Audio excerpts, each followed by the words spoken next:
আমার সোনার বাংলায় বৈষম্যের ঠাঁই নাই, আমার সোনার বাংলায় বৈষম্যের ঠাঁই নাই।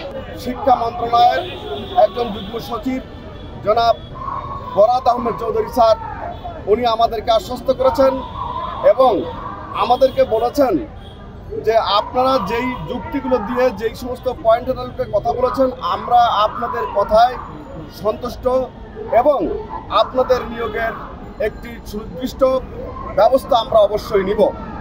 এবং উনি আমাকে বলেছেন যেহেতু আমি কোনো রাজনৈতিক দলের নেতা নই, আমি চাকরি করি, সেই কারণে এটার তারিখটা সুনির্দিষ্ট করে আমি বলতে পারবো না। তবে মাননীয় শিক্ষা উপদেষ্টা এবং মাননীয় সচিব মহোদয়ের পক্ষ থেকে আপনাদেরকে অভিনন্দন এবং আন্তরিক মোবারকবাদ, এই কারণে যে আপনাদের চাকরির নিয়োগের যে নিশ্চয়তা এটা আপনারা অভয় নিয়ে যেতে পারেন। আপনাদেরকে আমরা নিয়োগের পরিপূর্ণ ব্যবস্থা করব যত দ্রুত সম্ভব। হ্যাঁ, অবশ্যই আমার কাছে অনেক ভালো লাগতেছে, কারণ এই আন্দোলনটা, এই দাবিটা, এই চাওয়াটা আমাদের দীর্ঘ 15 বছরের চাওয়াটা। আমাদের দীর্ঘ 15 বছর যাবৎ আমাদেরকে বঞ্চিত করে রাখছে।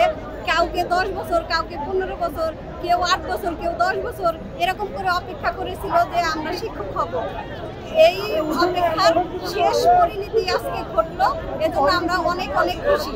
মহান আল্লাহর কাছে আমরা শুকরিয়া। 14 জানুয়ারি আমাদের আশ্বস্ত করার পর আমাদের রায় বাতিল হয়ে গেছে। সেই মাসের মানে আজকে আমাদেরকে শুনিয়েছেন।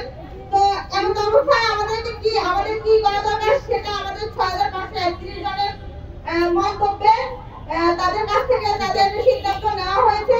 সেই সিদ্ধান্ত অলরেডি আমাদের কাছে ঘোষণা করা হয়ে গেছে। কালকে 12টা পর্যন্ত আমরা অপেক্ষা করব। 12টার মধ্যে যদি রাষ্ট্রীয়